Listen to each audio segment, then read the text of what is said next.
Retirement used to be retiring from work and basically kind of retiring from life. Actually, some people talk about a second adulthood and talk about middle age being more now 55 to 75. It can be hard enough for an individual to figure out, how do I want to live this next phase of my life? But I think it's even more complicated if you're in a relationship.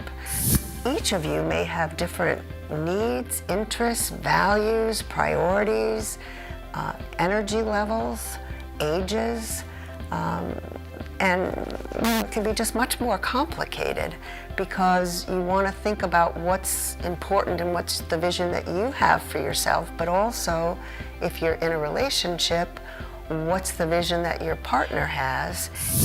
If I was to say planning for retirement, which topic would you think of real quick? Most people would be financial planning, and that's important.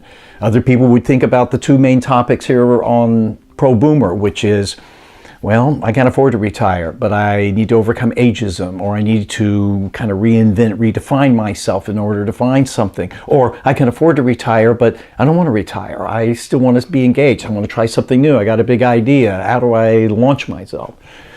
And here's the third one, and this applies to everybody, and yet it is so overlooked, and that is your relationships, and especially the relationship with a significant other. That is going to change, and probably change dramatically in many different ways, whether it's you retiring, your significant other retiring, or both of you retiring. Well, we've got some help. We have one of two authors of the Couples Retirement Puzzle, 10 must-have conversations for creating an amazing new life together. It is written by Roberta Taylor and Dorian Mintzer, and Dori is with us. Dori is, well, an author. She's a TEDx speaker, and she is a retirement coach. And through her own personal experiences, as well as Roberta's and their professional experiences, they realized a need for this, and they came up with this list of conversations to have. So get out a pen and paper, because some, if not all of these, are conversations you're going to want to have to make sure that the decades ahead are fantastic. 3, 2, 1, liftoff. We have a liftoff.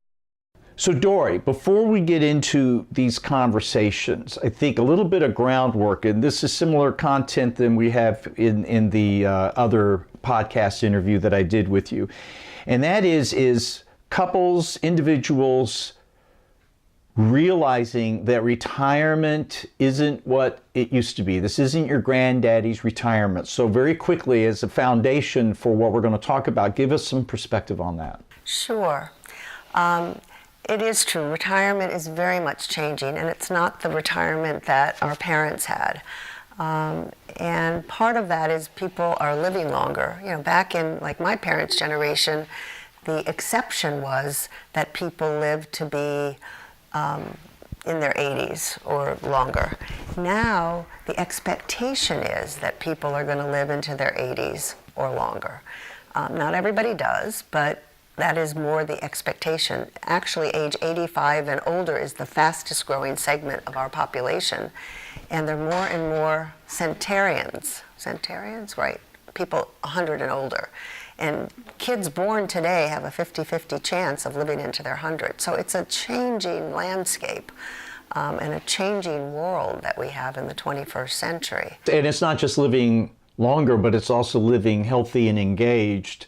And so people are seeking more from life than the stereotypical retirement, which is another word for withdrawal. Exactly. I mean, retirement used to be retiring from work and basically kind of retiring from life, and it was kind of the winding down. And, you know, back then, you know, the life expectancy was much shorter, so people retired and, you know, and probably within the next decade died. But now it's true that there 20, 30, 40 more years, and it doesn't mean more years of being old.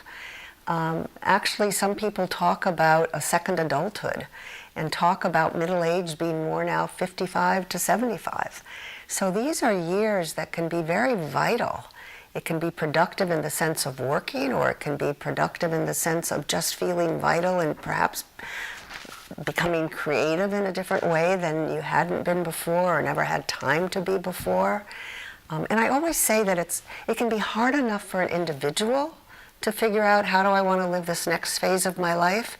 But I think it's even more complicated if you're in a relationship, because in a relationship, each of you may have different needs, interests, values, priorities, energy levels, ages, and it can be just much more complicated, because you want to think about what's important and what's the vision that you have for yourself, but also, if you're in a relationship, what's the vision that your partner has, and where do they align or not align, and what are some things you want to do together or apart. And that brings us to the crux of this. And first of all, from your previous interview and for this interview, it really is stunning for all of us to realize that we are approaching this major, we plan our childhood, we plan college, we plan career, we plan family, and we get toward retirement, and there are just so many of these ill-founded or even wrong assumptions and things that aren't addressed and thought about. So in the other podcasts that we have on ProBoomer with you, it is certainly talking about how to start looking and planning and thinking about how to live your life, or if you're in retirement and finding that it's not worthwhile, what you have to do. But this other thing is stunning, and that is how rare people actually in relationships talk to each other about it, especially ahead of time. And so therefore your book that you co-wrote with Roberta Taylor, called Couples Retirement Puzzle, 10 Must-Have Conversations for Creating an Amazing New Life Together, which is just brilliant and should be almost required reading for anybody both in or out of a relationship even. But I want to start out with, before you give us your basic perspective on this, that the very first sentence in the foreword from Fred Mandel, who wrote Becoming a Life Change Artist, 7 Creative Skills to Reinvent Yourself at Any Stage of Life. But his very first words were, the vast majority of people who are about to retire are going to do so with someone else. Not meaning a change of an individual in a relationship, but that we change because of retirement. Expand on that, please. Well, I think it's true that, with living longer, there are many, many different kinds of relationships that people have. Some people are married, some people aren't married, same-sex, heterosexual, companionship, relationships with friends, siblings, adult children. In general, unless we're too isolated, which is not a good thing, we are approaching these retirement years with other people. And so it becomes important to be able to talk to whoever is important in your life. I mean, it could be a spouse, but it may not be. And part of what led to writing this book were that there were studies that started coming out from Fidelity Investment back in 2007, and they do these surveys every 2 years, and other financial institutions also do them now too. And they were looking at couples, and it was saying couples aren't talking about retirement. And so it was at that point that my co-author and I decided, well, let's focus on both communication and couples. But we wrote the book in a way, and I think you commented on that, Paul, although it's called the Couples Retirement Puzzle, we wrote it in a way that it's helpful for individuals too, because for everybody, whether you're in a relationship or not, you need to first puzzle it out for yourself and to think about what's important to you and what's your vision, and then talk with whoever's significant in your life. So I do think that the book is helpful for couples as well as individuals. And Fred Mandel in the foreword actually also said he thought the book should be given to newlyweds, because even though newlyweds aren't thinking about retirement, learning how to communicate together and being able to set goals and have dreams and figure out how to negotiate what's important to each of you is important to learn way back at the beginning. And it might actually help the divorce rate people were able to communicate better. So that's part of what influenced the book. And I really like thinking about life as a puzzle. Puzzle is a noun and a verb, and as I just mentioned, one has to puzzle it out, and that's the verb part. But if you think about it, that there are all these puzzle pieces of life, and they're not going to fit together perfectly like a jigsaw puzzle, but they impact each other. And so as we wrote the book, we decided that we wanted to use, we wanted to use puzzle as the way of thinking about these different questions and different parts of your life. And they're unique to you. Nobody's puzzle pieces are exactly the same size and shape. Some are bigger than others, some are smaller than others, but they impact each other. And I think the two that most impact other choices are finances and health and wellness. Because without figuring out if you have enough to live and not outlive it, that will modify some of the life choices you have in terms of what you can do and where to live, but also your health may impact if you can work or not work, what you can do. So those are two big puzzle pieces that I think impact the other ones. And so let's go through these 10, but I do want to bring up, because I think this is interesting, and I think, and we'll follow up on this after we go through the 10, is the very next chapter after you go through your 10 is creating a shared vision. And that's largely what you're doing here with these 10 conversations, correct? Exactly. So the idea is that you think about and even write down what your vision is, and so at the end, with whomever's important in your life, you create a shared vision, which, where you look at a little of what each of you want and need, and the hope is some will align and some might not. And again, trying to figure out what to do or not do alone or together. And that gets into one of them, which is expectations. Sometimes people think, well, we should do everything together. And that's not necessarily good for you, nor is it necessarily what your partner may want too. So these are things to negotiate. I wanted to just mention before we get into the specifics of the 10 areas that the first part of the book that I co-wrote focuses on communication.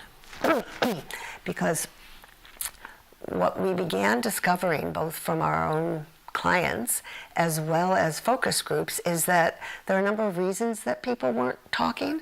One is people's lives are just so busy, particularly if one or both are working or you're raising a family, like finding time. Sometimes people put more time into talking about vacation than they do into thinking about, what's this next stage of life going to be like? Another is not wanting to open up Pandora's box. There may be this sense that I know we're going to disagree, and I don't even want to go there. And so people avoid it. Sometimes people just even assume that they know what the other's thinking, and so they say, we don't need to talk about it, and then suddenly, it gets to be the time of retirement, and they discover, assumptions aren't necessarily accurate, and I always say assumptions can get you into hot water. And the other is sometimes people just don't know how to have some of these difficult conversations. So the whole first part of the book is how to have courageous, difficult, and important conversations, how to listen to each other, how to bring difficult things up, how to problem solve, how to negotiate. So let's go into the 10 must-have conversations. Number 1, if and when and how to retire. And that's a biggie. I mean, since the concept of retirement is changing, and most industries no longer have a mandatory retirement age, it becomes a personal choice. Now, there are some industries, as I said, that do have mandatory retirement ages, and that's a whole different set of things of preparing for it. But the jury's not out of, if you're in a relationship and you're both working, should you retire at the same time or a separate time? Some people say it's better to retire at the same time, and then you're able to, kind of adjust simultaneously. Other people say it's really better to do it separately. The jury's not out, and there's so many variables in relation to it. And I think it becomes important to talk about. There may be different ages if you're in a relationship. It may be that, it's not unusual that it's a heterosexual relationship that the wife maybe was out of the labor force for a little while when children were younger, if you have children, and it's not unusual that a woman might be reaching her prime in her work when her husband's ready to wind down. And so that would be a situation where they don't want to retire at the same time, or one might have health insurance and want to keep with the health insurance until both of the partners are eligible for Medicare. So there's so many factors, and some people are burned out from what they are doing. Some people love what they're doing. Some love what they're doing, but they want to do it in a different way, maybe phasing out or working part-time. And it may be possible. I encourage people always, if you like what you're doing and you like where you're working, but you don't want to do it full-time anymore, you have nothing to lose to talk with your employer about, is it possible to make it part-time? Or is it possible to retire from the position you have and then perhaps be able to be a consultant or do some mentoring? So the bottom line here is to get together and begin discussing when, and then the how is what it looks like? Exactly. What we want our life to be like? Is that what the how is? Yeah. I mean, not typically all of the aspects of the how, but in terms of the timing of retirement, it may be how do we want to do, these beginning years. If we're retiring separately, what will it mean if I'm still working and you're not? So number 2, let's talk about money, finances without fighting. I tell you, that could be a book in and of itself. Finances without fighting. And there are ways, and again, some of the communication techniques that are mentioned earlier in the book talk about how to have these money conversations. Money, I always say money, sex, and death in our society are often very complicated issues for people to talk about.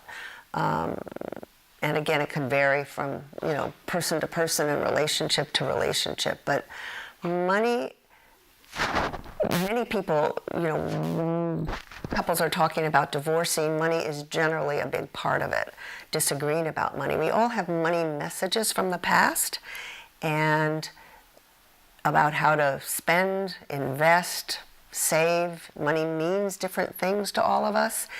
And so it's complicated enough as an individual, and then it can be very complicated in a relationship. So it's important to find ways to talk about money together. And I'm also a firm believer, no matter how much or how little money you have, it is very important to talk to a financial planner so you have some reality. And it's not just a number for the sake of a number, but it's thinking holistically, what's the way you want to live? What are the lifestyle options you want? Because that's going to impact how much money you need for your retirement. And it may impact then, again, how and when to retire. It may be that given some of the things you want to do during your retirement years, that one or both of you may need to keep working for a while in order to be able to have that money. The dilemma is that we're finding more and more that in the boomer population, people are not in a good financial situation. So it's complicated. Finances are very, very complicated, and finances really do impact a lot of the other lifestyle choices that you have. Number 3, changing roles and identities. And that's another really big one. For many of us, if we've worked a good part of our life, our identity is our work. If you've been a parent, your identity may be your parent, being a parent, or it may be both.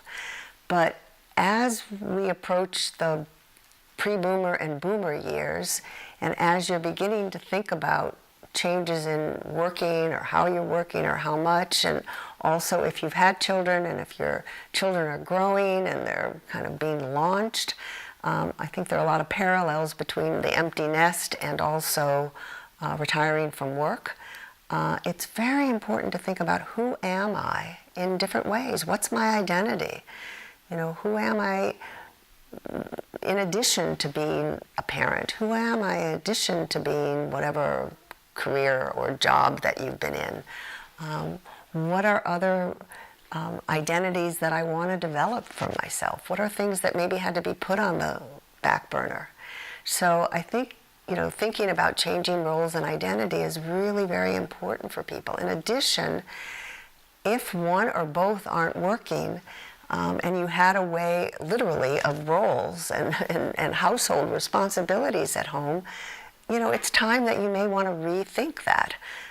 If suddenly you're both home, and you felt good about how things were being divided, that's fine. I don't usually hear that that's the case because, again, it's a stereotype, but, you know, oftentimes women say that even if they're working outside of the home, that still more falls on them. I think it's changing in younger generations a little, but not so much, I think, in the boomer and beyond population. So it becomes important to think about who's going to do what. You know, and sometimes it's helpful to think, you know, what are the things you like to do? What are the things you don't like to do? And, you know, sometimes it works out in couples to be able to divide it that way. You know, if finances are, it's always helpful to have, you know, somebody that maybe their expertise is the cleaning or organizing or doing things, and you're helping them have work, and it takes some of the pressure off you, but not everybody can afford that. So it becomes important to think about, you know, what are each of you going to do so that there's not a whole lot of resentment that's building between the two of you. All right, number 4, time together and time apart. Another biggie. You know, if you think about it, when people are working, it's built in, unless you're in a family business and working together or working at home. But in general, you know, you get up, you go to work, maybe both of you do, and, you know, there's time together and time apart. If one or both isn't working or not working in the same way, again, this is an important area to discuss. And assumptions and expectations can really wreak havoc here. I've seen situations where one person expects the other is going to want to spend all their time together, and the other doesn't view it that way and wants to have time with other friends or time at the gym or maybe do an encore career. And it can lead to a lot of disagreement and fights. One couple, as an example, both worked. They had a routine where, you know, after work she tended to work longer hours. He'd go out with friends. They'd come home. They'd have dinner together. And she finally decided she really didn't want to work full time anymore. So she cut back to part time.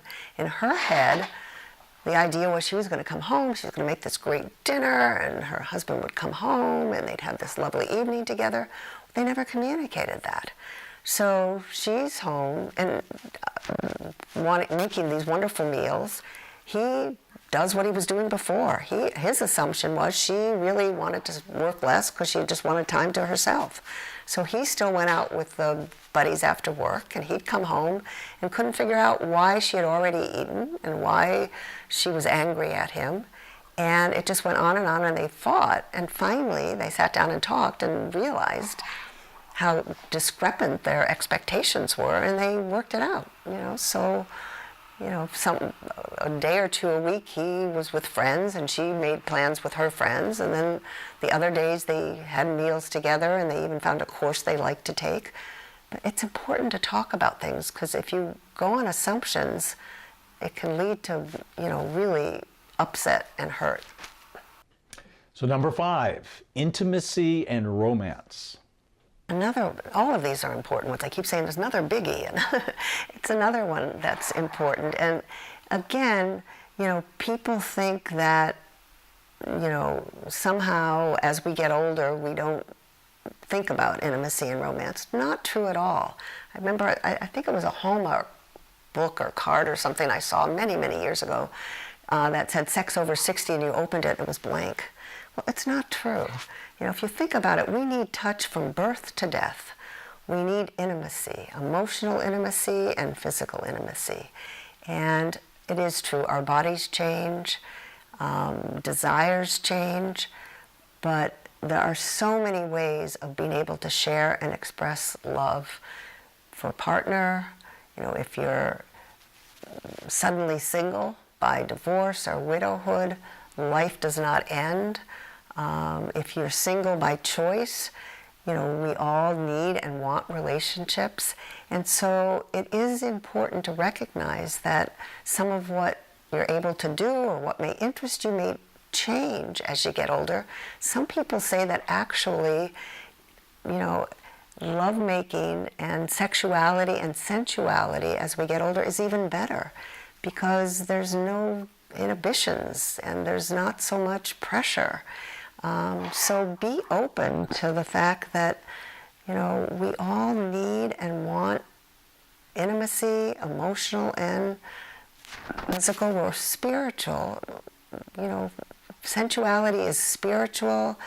Our bodies and our minds are interconnected, so it's not all downhill. There's a whole chapter on that, and there are many books written about it. So it's a really important area, I think, for people individually as well as in relationships to be thinking about.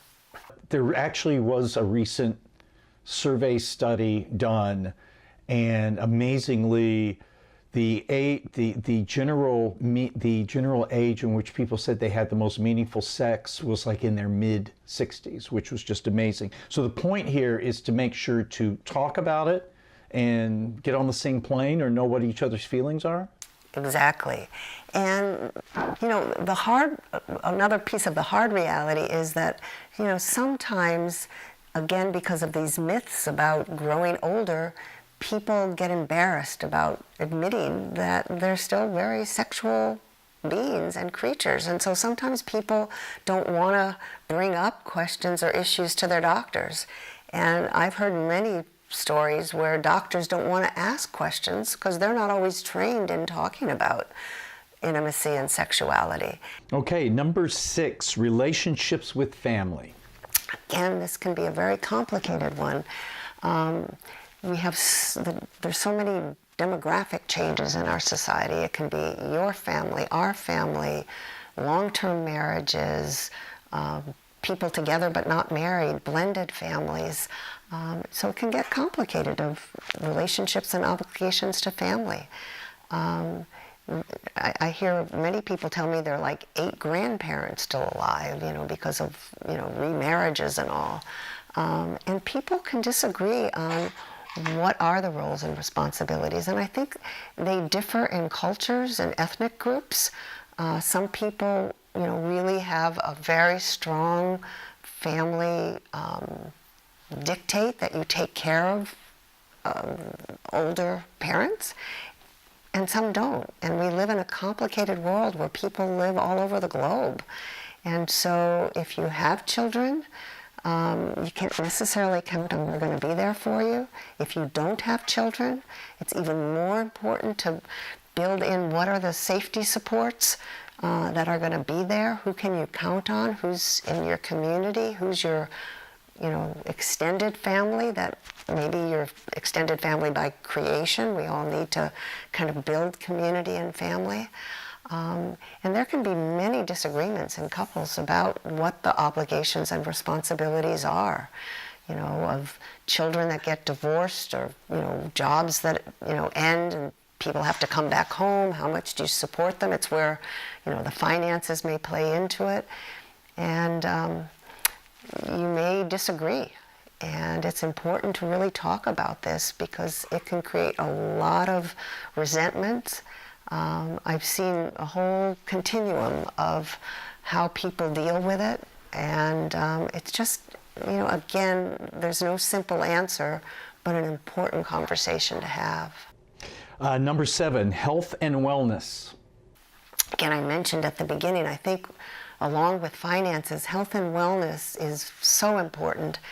If hopefully we live long enough, the reality is that at some time or another, we may be caregivers for our partners or for siblings or for our children for our parents. And it becomes very important to control the parts you can. So you want to try to stay as healthy as you can. One of the statistics that I do think is important is by the time you're 65, it's less about genes and more about lifestyle choices, attitude, taking care of yourself, exercising your body and brain, spirituality. I know I mentioned this in a prior podcast. So it's important to control the parts you can and to be as healthy as you can. But the reality is, as we get older, and some of you already may have chronic illnesses, which doesn't mean you can't live full and productive lives. And have the discussion with the person you're in a relationship with about how the two of you are going to do it, or what is that conversation? Yeah, the conversation can be around how we're each going to be taking care of ourselves. It's also, I think, helpful to have conversations around what if one or the other of us end up needing to be a caregiver for the other. Also, and some people like to put this off for later, but I think a really important conversation is about end-of-life issues and wishes. You know, the earlier you do it, and again, it can keep changing, just like any portfolio, you want to keep changing it, but it's so important to talk with your partner, with whoever's significant in your life, so you know what each other wants and needs, how each other defines quality of life, where things are. Life changes in a nanosecond. And what are the passwords? We have digital worlds now. What are the passwords? Where are things? What are the account numbers? It's important to have these kind of conversations and even have listings and files for each other, and having somebody else know where the material is, so if something happens to you and your partner, things can be dealt with. Okay, number 8, choosing where and how to live conversation. Another one can be, complicated because people may have different viewpoints. It's not unusual. You retire, one person says, oh, I want to go to Florida, or I want to go to Arizona, I want to go somewhere where it's warm if you live in a place that's cold, as I do in Boston. And the other person says, no way, I don't want to be, I don't like being in wherever it is, Florida. I don't want to just play golf all the time. I want to be near the children or grandchildren or my nieces and nephews.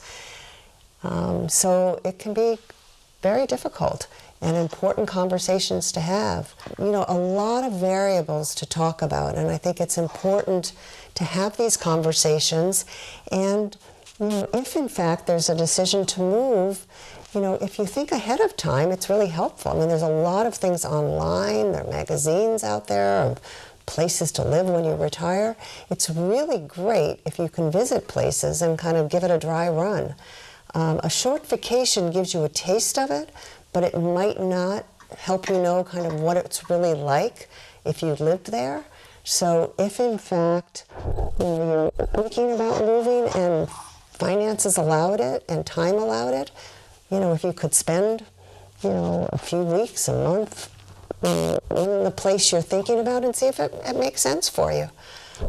I've seen people, pick up and move to like Costa Rica and think, oh, this is going to be great. I loved it for vacations, only to discover, it was too hard to leave some of the people and things that they left behind, and that, they wanted to vacation but not live there.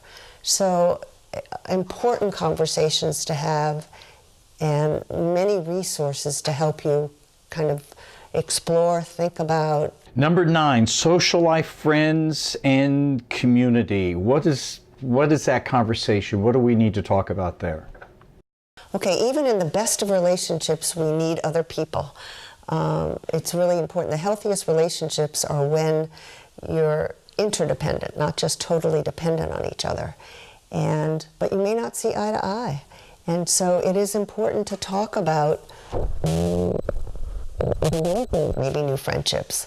This is a stereotype, but I hear many times that, and I see often, that it's harder for men to make friendships with people outside of work, Women, it seems easier, either children, if you've had children, often their contacts, people, many women talk about, in the bathroom line or in the markets, you start conversations and friendships can start. It's harder for men, and part of the conversation that I think is most important is what is the expectation then if you're not working and if you don't have a network of friends? Are you then expecting that your wife's going to be the social secretary or your partner or whomever's going to be the social secretary, or that you resent that she or he has a network of friends and you don't? So it becomes very important to develop separate friendships as well as shared friendships if you're in a relationship, and many areas to talk about. Sometimes people don't like each other's friends or don't like each other's family, and it becomes important to talk about, well, how are we going to negotiate this? If it's the holiday and you don't happen to like my family or my friends, are you not going to come? How do we negotiate this? So important conversations about that. But we all need friends and a social life in addition to our partners, so that we're not so super dependent on each other, because then if something happens to one or the other and you haven't recognized that you can have other friendships, it's so much harder on you. So it's really important, I think, to have these conversations. Okay, and last but not least, number 10, purpose, meaning, and giving back. What is that conversation about? So that conversation is, again, people may differ in how they feel about it. It ties into legacy, it ties into philanthropy, ties into spirituality. So it becomes important to both puzzle it out for yourself and talk with your partner about how are you going to build that into your life so that it's part of your life.